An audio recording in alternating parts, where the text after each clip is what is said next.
Так сегодня мы на чемпионате Украины по картингу высшей лиги.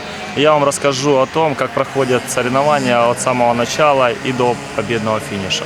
Итак, сейчас идут разминочные круги, спортсмены тренируются, накатывают свое время, улучшают свой автомобиль и отрабатывают обгоны тренировочных заездов. Сейчас официальная тренировка, все спортсмены должны проехать не менее 5 кругов. Вот. После чего будет проходить собрание, и после собрания пилоты отправятся на квалификационный заезд. Квалификационный заезд определит, кто с какой позиции будет стартовать в первом финальном заезде.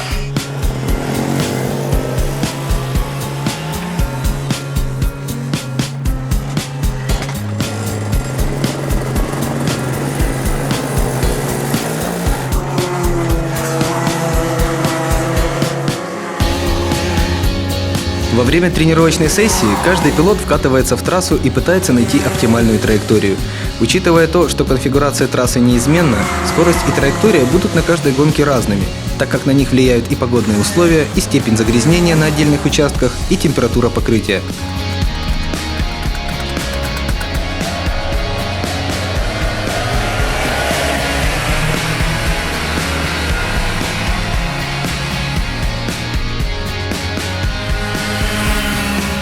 У многих складывается мнение, что карт – это простая рама с двигателем от газонокосилки.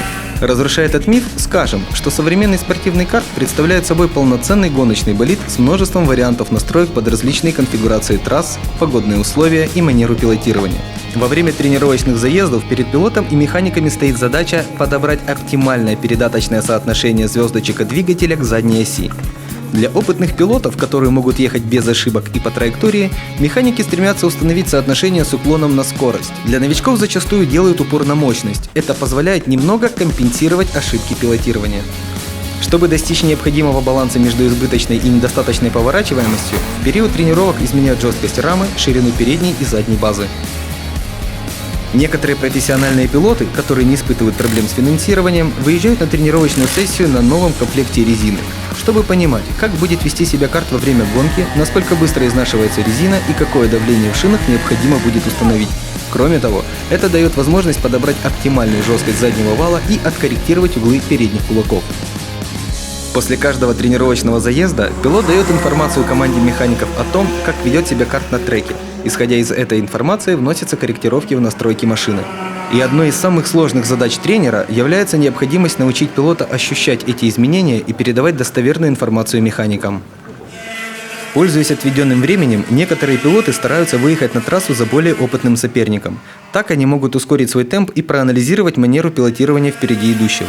Зная этот факт, лидеры чемпионата выезжают на тренировку и квалификацию последними, а когда замечают за собой машину преследования, умышленно сбавляют темп.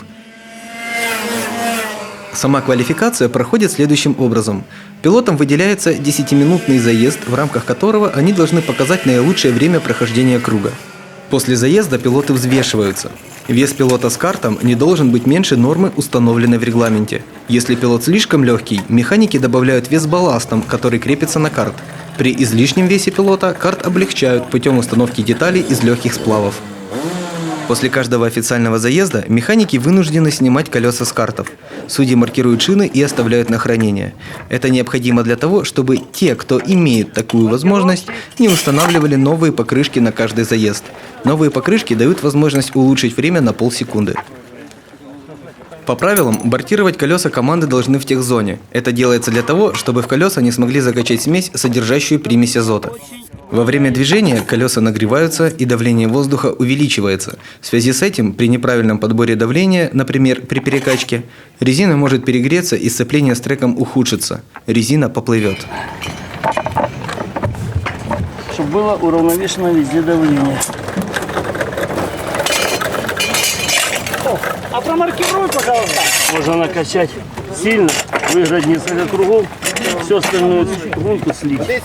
Или накачать, и в конце или в середине она будет уже держать лучше. 26? Да.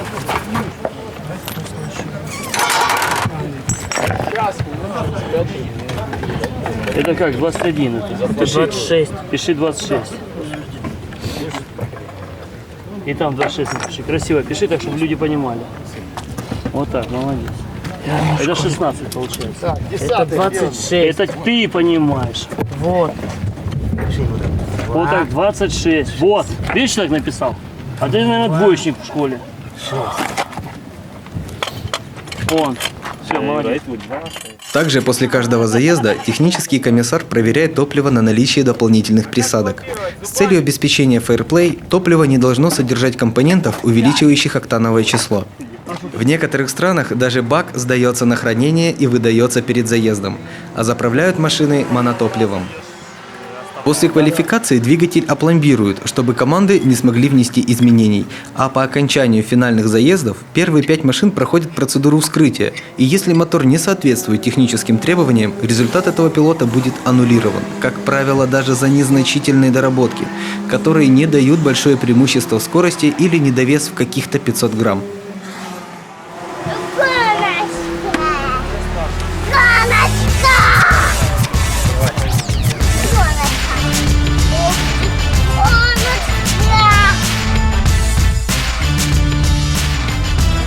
Учитывая стартовую позицию, команды формируют стратегию на гонку. К примеру, если пилот будет стартовать с середины пелотона, то ему необходимо быстро прогреть резину со старта.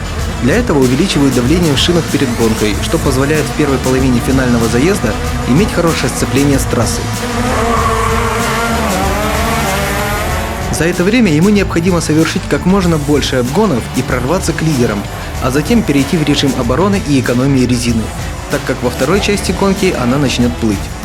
Пилот, стартующий в голове пелотона, возможно, будет придерживаться стратегии более позднего прогрева резины, что позволит на втором отрезке гонки нарастить темп и увеличить отрыв от преследователей, или вернуть позицию, если она была утрачена на старте. Во время движения на карте класса КЗ-2 пилот испытывает большие перегрузки, которые достигают 3G.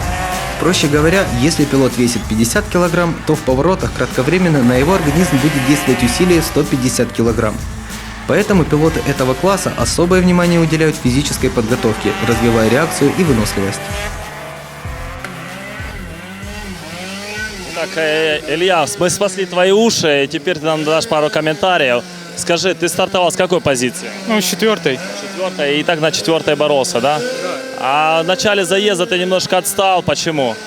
Ну, там заборолся с Глебом, то есть неправильно чуть стартанул, то есть ошибки. То есть со старта ты ушел каким? 5-м. 5-м, и вырвался на 4-ю позицию, да? Скажи, что ты будешь предпринимать в завтрашнем заезде? Да еще толком даже ничего не решили. Машину чуть подстроим и все. Ну, ты будешь бороться за лидирующие позиции или будешь все-таки придерживаться той позиции, на которой ты сейчас держишься? Нет, конечно же, буду бороться 2-е, 3-е место. Тем более это вполне реально, если чуть постараться.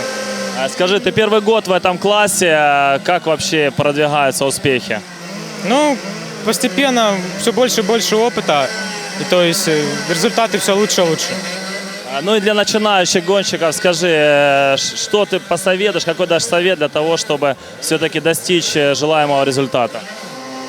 Главное, как бы, понимать, что да как, самому вникать во все процессы машины.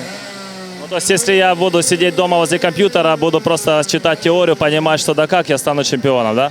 Нет, ты должен как бы сам работать с машиной и не то, чтобы кто-то там тебе все настраивал, думал за тебя, а самому все надо.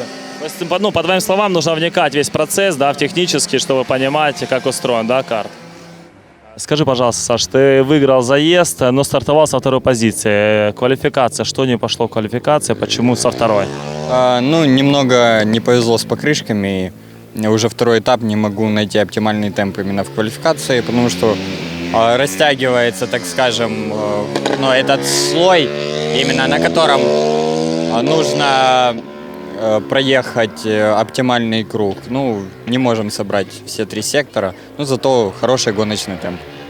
Да, со старта ты стартовал со 2-й позиции, со старта ушел первым. Что именно послужило такому хорошему старту? Почему именно удалось обойти соперника? По-моему, это был 69-й номер, да? Да. Повезло, что 2-я позиция на внешней стороне как раз прикатанной, то есть чистая дорожка. И по чистой дорожке очень хорошее сцепление было. Хорошо подобрал точку именно сцепления в моторе и, в принципе, хорошо прошел первый поворот. За счет этого выбился в лидеры.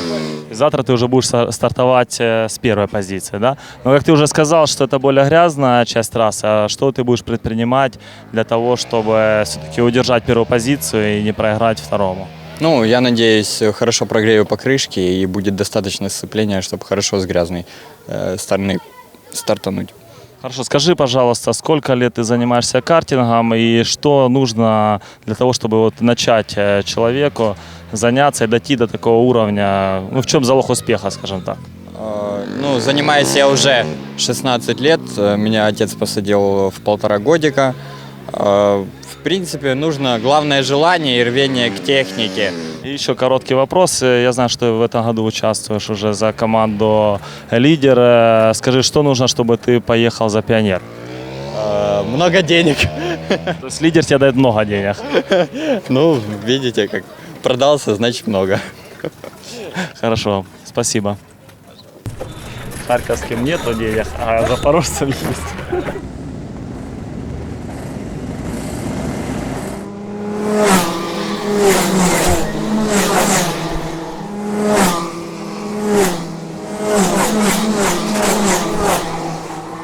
Скажи, ты победитель заезда, сложно было выиграть? И с какой позиции ты стартовал? Я стартовал с 3-й позиции, выиграть было не слишком сложно. Понятно. А кого ты обошел и на каком повороте, и за счет чего? С самого старта я обошел 13 номера Данила Соку, потом круг проехал за 298 номером Тимофеем Степашко и обогнал его. Понятно. Ну, то есть и дальше ты уже держал лидерство до самого финиша. Что теперь? Это был финальный заезд или это был отборочный? Это был только отборочный заезд. Только отборочный. Дальше вы будете бороться за победу, да? И скажи, что будете предпринимать действия по настройке машины или все устраивает? Меня все устраивает, машина едет отлично. В этой гонке пилот Пеклин Иван был дисквалифицирован из-за отсутствия технологической пробки в корпусе фильтра. Решение судейской комиссии было безоговорочным. В зависимости от класса карта и его конструктивных особенностей, старт происходит с места по сигналу или сходу после прогревочного круга, формирующего пелотон. Макара подождем. На возраст скидку дадим. На территориальное... Чего ждать?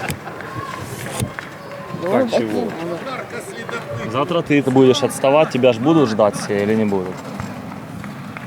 Макар он какой-то. Рома, 100 евро пенализация за опоздание, сказал судья.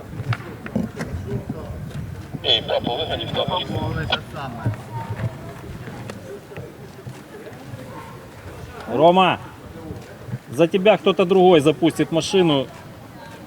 Ты в ненадлежащей обуви, извини. Макарушка, привет, дорогой. В следующий раз не опаздывайте, хорошо? Договорились? Значит, мальчики и девочки. Сейчас мы едем в заезд. Правильно? Да. Процедура старта для всех понятна и известна? Да. А ну, говорите, как она происходит? Гаснет красные фонари, и мы стартуем. То есть мы бросаем тормоз и давим на газ, правильно? Да. Да, догорается 4 красных цвета, когда они потухли, едем.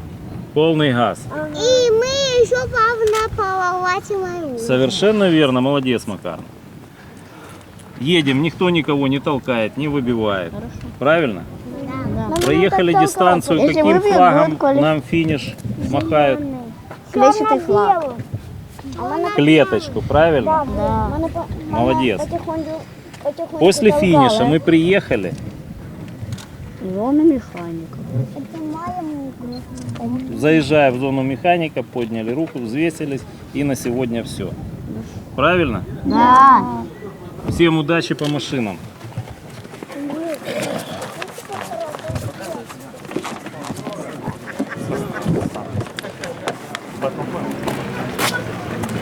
Стой на спину.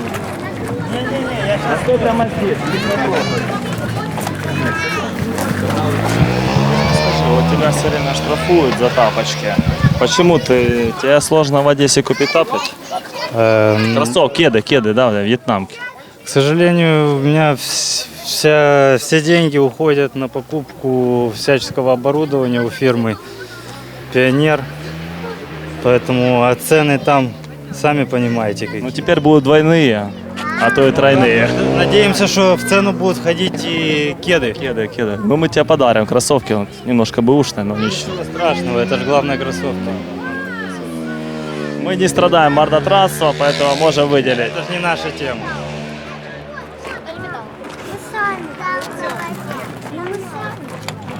Нашел его и кинул. За что тебя облили? За то, что ты плохо ехал? Мы сейчас А, сами.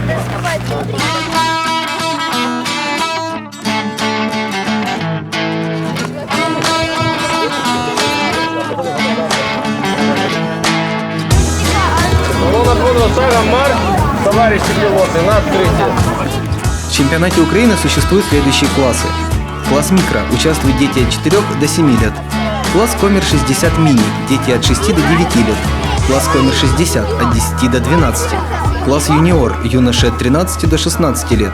Класс КЗ-2 с 16 лет.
Еще такой маленький вопрос. Я смотрю, ты начинаешь крутить колеса.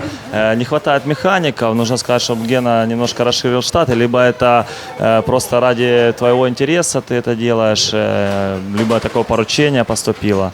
Почему? Это довольно забавно. Тоже просто решила помочь Максу. Ну, вы просто постигаете, да, азы технические, или это просто ради интереса? Просто ради интереса. Ну, техническую составляющую вы не изучаете, да? Ну, так. Могу сказать, что нет. То есть перебрать карты не сможешь, да? Только если с помощью Макса. Макс, ты понял, что без тебя никуда?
победители финального заезда класса КЗ. Победителем стал Александр Ткаченко, и второе место занял Александр Сович. Борьба была действительно напряженная, буквально до последних метров дистанции. Так, Александр, скажи, за счет чего все-таки удалось выиграть заезд? Там, вначале ты проиграл позицию. Почему ты проиграл и как ты ее отыграл? И за счет чего? Ну, была сделана стратегия больше на последнюю часть гонки, так скажем. Последний отрезок было маленькое давление, и в принципе в начале из-за этого я немного страдал, скользила машина, но под конец в принципе удалось ускориться, ну и скорее всего это сыграло решающую роль. Я понял, ну немножко поправлю, то есть давление в шинах, а то, что люди подумают, что артериальное давление было у тебя заниженное, поэтому ты стратегически так проиграл. Давление в шинах сыграло роль, то есть вначале ты просто не мог держать машину, да, достаточно? Было сложно и держака достаточно не было. Я понял. Александр, а у тебя как была стратегия? Наверное, начальный отрезок, да? Нет, стратегии никакой не было, надо было ехать. Просто не хватало немного спокойствия, и было тяжело разобраться в течение гоночных дней в резине, потому что попадались разные комплекты, какие-то ехали хуже, какие-то быстрее. Ну, нашли настройки, но все-таки нервы немного сделали свое дело. Ну, то есть это сугубо твоя ошибка, да, сыграла роль? Больше да. Я понял. Ну а над чем, возможно, в межгоночный период будете над чем-то работать, чтобы улучшить все-таки свои показатели, или останетесь пока на прежнем уровне? Европейские соревнования. То есть вы планируете, да, в ближайшее время ехать? А куда, если не секрет? Куда возьмут, Италия или Германия? Где заявку примут, туда и поедем. Понятно. А ты, Александр? Я, скорее всего, в гараже с машиной, дальше допиливать настройки, так скажем, искать резервы у машины. Я понял. То есть у тебя проблема больше с техникой? Ну, скорее всего, да. Сейчас машина старая, мотор старый, вот надо выжимать все соки из них. Ну а по твоему мнению, у тебя карт более, да, подготовлены, чем у Саши? Ну ты же говоришь, что только твоя причина, вот у Саши автомобиль немножко не дотягивает. Саша занимается больше, чем я, у него больше выработалось какое-то хладнокровие, чем у меня, и мне надо вот его подтягивать. Вот именно участие в заграничных гонках тебе это поможет, да? Да. Спасибо большое, это были победители достаточно самого зрелищного класса картов КЗ-2. И обладатель третьего места в том же классе КЗ-2, Телюк Илья. Итак, Илья, скажи, пожалуйста, была ли борьба в гонке, за счет чего заехал на третью позицию? Ну, борьба только была на старте. В связи с тем, что Максим перетормозился, надо было быстро его обойти. А потом была задача откатиться, чтобы на некоторое расстояние, чтобы люди не подкатились, и не было атак, поскольку сзади была тоже борьба. Если бы я в эту борьбу влез, не факт, что был бы в начале. Понятно. Скажи, пожалуйста, как карт себя вел? Все было хорошо, то есть баланс тормозов, резины, все устраивал? Ну, у нас на первой тренировке лопнул вал. А то, что такого же вала не было, пришлось поставить другой вал, то есть машина рулилась не более удобной, пришлось что-то думать. Ну, видишь, как неудобные настройки тебе даже, наверное, помогли. Ну, не совсем, как бы. Было как ты же заехал на результат. Ну, в прошлый раз тоже можно было бы, если бы не пару ошибок. Понятно. Ну, допускал ли ты ошибки во время движения? Ну, такое, да, перетормаживание особенно. А как будешь работать над устранением этих ошибок? Да, просто вкатываться в трассу, как бы привыкать, знать моменты торможения, все такое. То есть новых знаний тебе пока не нужно, да? То есть достаточно уже базы, той, которую ты получил в детских классах, то есть этого достаточно, чтобы ехать на результат. Да. Спасибо. Если проанализировать гонку, можно заметить, что в каждом классе есть 3 или 4 пилота, которые идут с хорошим отрывом от основной группы соперников, допуская минимальное количество ошибок. Они занимают призовые места не за счет новой машины, а за счет подготовки, большого наката и правильной установки на гонку. Еще одним упущением является слабая техническая грамотность пилота. Лишь малая часть команд требует от гонщика понимания устройства машины, что также в дальнейшем скажется на результате. Во время гонки тренера команд находятся в специально отведенном месте и жестами, понятными их пилоту, дают информацию о приближающемся сопернике, об изменении темпа, указывают на наличие ошибок.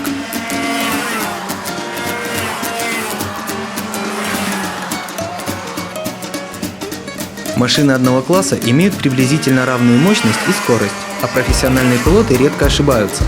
Поэтому тренера напоминают пилотам о том, что на выходе из медленного поворота стоит подпрыгнуть, разгрузив заднюю ось для быстрого набора оборотов двигателя, или пригнуться к рулю, улучшив аэродинамику. Как показывает практика, эти приемы действуют на скоростях свыше 100 км в час.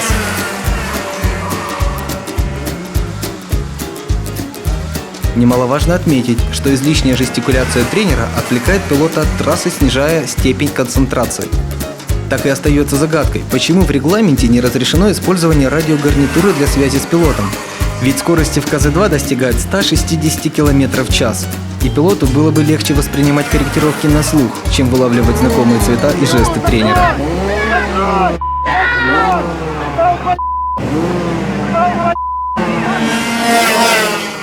В украинском чемпионате недостаточно высокий уровень подготовки пилотов. Это связано с тем, что в подготовке стараются участвовать родители, а не квалифицированные тренера. Можно по пальцам пересчитать тех, кто, являясь отцом пилота, действует профессионально, невзирая на родство с гонщиком, и понимают, есть ли в его ребенке потенциал.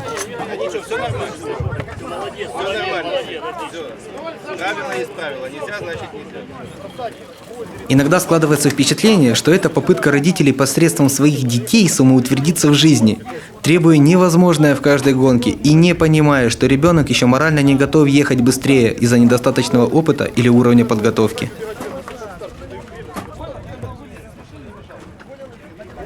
Ничего. Спроси он у Саши и у Жени, как чего. Когда вот тут была трава, одна консерва, один батон и на 3 дня. И спали в машинах. Они в гостиницах и на мягком все. Тем, кто все же хочет сделать первые шаги в этом виде спорта, необходимо найти команду с хорошей материально-технической базой и тренерским составом, а родителям, желающим вырастить чемпиона, не требовать невозможного от ребенка, иметь терпение и положиться на профессионалов. Ну, Зайцев когда-то на 1+1 в эфире получил. Как ты в квартиру попала? Это прям... Ну, папа с друзьями тут бухал на прокате, покатались, им понравилось.